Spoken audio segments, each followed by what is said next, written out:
11월 16일 말씀 동부 시작하겠습니다.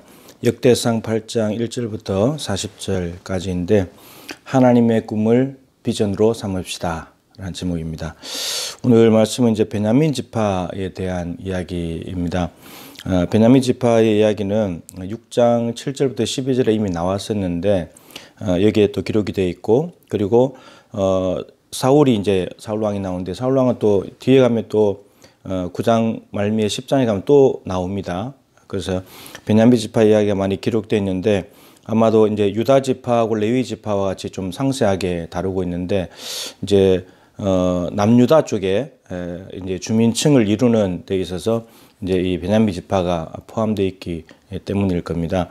그리고 남유다가 북이스라엘하고 갈라질 때 남유다 편에 와서 섰던 지파가 북이스라엘 10지파하고 밑에 2지파인데 유다 지파하고 베냐민 지파가 왔었죠. 근데 이렇게 이제 짝이 됐기 때문에 그래서 베냐민 지파를 상세하게 다루고, 그러면서도 사울 임금을 또 언급해야 되고, 그래서 사울 다윗 이렇게 연결이 되기 때문에 베냐민 지파를 좀 길게 다루고 있습니다. 여기에 좀 주목할 만한 인물은 우리가 잘 알고 있는 에훗이 나옵니다. 에훗은 게라의 아들인데 에훗은 이제 사사죠. 사사. 이스라엘 백성들이 모압 왕에게, 에글론에게 18년 동안 고통을 당하고 있었습니다. 이 사사시대의 역사는 하나님께 범죄하고, 그러면 또 하나님이 외부의 적들을 불러다가 또 이제 징계를 하고, 징계하시다가 또 힘들어서 부르짖으면 하나님께서 사사를 보내주시고, 또 사사를 통해서 나라를 구원하시고 평안을 주시고, 그러다가 또 평안하다가 또 타락하고, 그러면 또 하나님의 적들을 또 불러들이시고, 이런 것이 반복되는데, 에훗은 두 번째 사사입니다. 온네일이 첫 번째고 두 번째가 에훗인데, 모압 왕, 요단강 오른편에 있는 모압 땅에 있는 이 에글론 왕이 이스라엘 백성들이 조공을 바치게 만들고 무려 18해 동안 18년 동안 이제 괴롭혔는데, 그때 이스라엘 백성들이 부르짖었을 때 하나님께서 보내신 구원자가 바로 사사 에훗이라고 하는 사람입니다. 왼손잡이였죠. 베냐민 지파 출신입니다. 베냐민 지파는 사울도 초대왕이고, 그런데 야곱이 12아들을 마지막으로 축복할 때에 이렇게 축복을 했죠. 물어뜯는 일이다. 베냐민 지파에게, 베냐민에게 말한 거지만 사실은 베냐민 개인보다도 베냐민 그 후손들, 지파들이 물어뜯는 이리가 막 먹이가 물어뜯듯이 굉장히 호전적이고 굉장히 강력한, 이제 물어뜯어가지고 얻은 것을 나눠 먹는 이런 호전적이고 강력한 자손이 될 것이다. 이렇게 말하는데, 정말 여기에 에훗과 같은 이런 사사가 나타나고 또 사울 같은 초대 임금을 배출하는 그런 지파가 되었습니다. 에훗이 18년 동안 고통을 당하는 그들에게 칼을 가지고 모압 왕을 죽이면서 80년 동안 태평했다. 이렇게 말합니다. 그러니까 18년 고생했는데 이제 에훗을 통해서 하나님께서 80년 동안 평안을 주신 겁니다. 어마어마한 거죠. 80년 동안 태평했다는 말은 적들이 감히 쳐들어오지 못했다는 겁니다. 하나님께서 다 막아버리셨기 때문에. 그죠? 그리고 에훗이 있는 동안에 평안했다는 말은 하나님께서 통치하시고 하나님의 통치를 따르고 사사가 그걸 보여주는 그런 사람이었고, 그래서 하나님이 주시는 평안을 누렸다는 거죠. 정말 태평성대를 누리는 그런 복된 기간이 있었습니다. 사사시대는 참 어두운 시대인데, 어두운 시대에 바로 이 에훗과 같은 걸출한 인물들이 나타났다는 거죠.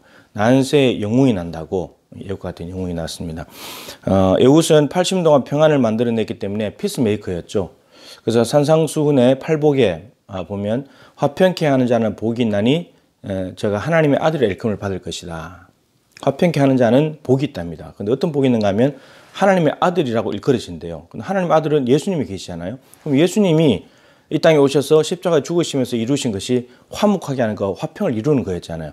마치 그렇듯이 이 땅에 화평을 이루어가는 사람은 예수님처럼 하나님의 아들로 일컬어진다는 겁니다.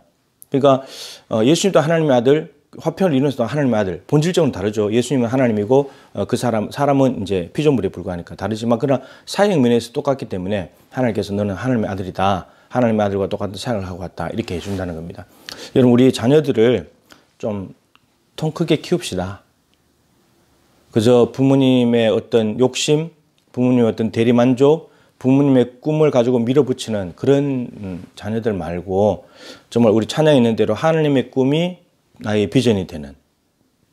그러니까 하나님은 에훗을 나라를 구하는 영웅으로 만들고 싶은 거예요. 근데 부모들이 자꾸 이제 그냥 월급 많이 주는데, 연봉 높은데, 명문대, 좋은 대기업 이런 데만 자꾸 이제 눈독을 들이면서 보내려고 하면 뭔가 하나님 꿈과는 너무나 다른 이런 거라는 거죠. 예. 삼손도 보내실 때 이스라엘을 구원하기 시작하리라. 엄마 뱃속에 임신하기도 전에 하나님은 솔로몬을 주시겠다고 말씀하시면서 꿈을 이미 정해놓으셨고 그 꿈을 정해놓고 자녀를 보냈다는 거죠.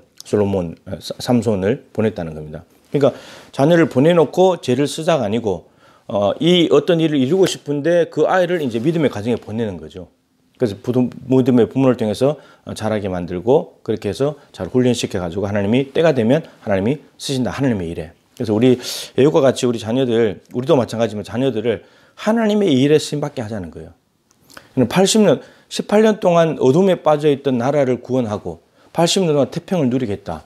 얼마나 귀한 사역입니까? 에훗은 사사시대 이거 하나 사역밖에 없어요. 근데 이게 너무 귀하잖아요. 뭐 얼마나 살았겠습니까? 근데 80년 동안 나라의 평화를 이루었으니 얼마나 정말 1등 공신이죠. 그래서 우리도 그렇게 하나님께 쓰임 받아야 되겠고, 우리 자녀들도 정말 이 시대에 하나님께 쓰임 받는, 하나님의 꿈에 사로잡혀서 하나님이 하라고 하시는 일을 하는, 그래서 하나님께 영광 올려드리고, 나라를 구하는, 내게 구하라, 열방을 내게 유업으로 줄 것이다. 우리는 조그마한 대학 하나, 기업 하나, 연봉 많이 주는데, 안정된 직장, 이거 구하, 하나님 열방을 구하면 다 주겠다 그러시는데. 그래서 우리가 하나님의 마음을 가지고 자녀들을 보기 시작하고 지금 있는 모습을 보면서 네가 커서 뭐가 될래? 이거 하지 말고 하나님이 때가 되면 쓰실 거기 때문에 우리는 기도를 자꾸 밀어주고 너를 향한 하나님의 뜻이 있어. 이렇게 해가지고 우리 자녀를 하나님의 자녀로 하나님의 용사로 한번 키워보자라고 하는 겁니다. 지금 나라가 참 어렵고 힘든데 우리 자녀들이 살아갈 시대는 상상도 못하는 시대가 될 겁니다. 하나님께 맡길 수밖에 없어요. 하나님의 방법으로 하나님의 사람으로 키울 수밖에 없는 거죠. 그걸 부모가 해줘야 된다는 우리가 손주들을 위해서. 그래서 우리 자녀들을 멋지고 근사하게 잘 키워가지고 에훗처럼 나라를 구하고 나라의 평안을 불러오는 그런 위대한 믿음의 인물로 세우고 믿음의 가문을 잘 세워가기를 주님의 이름으로 축복합니다.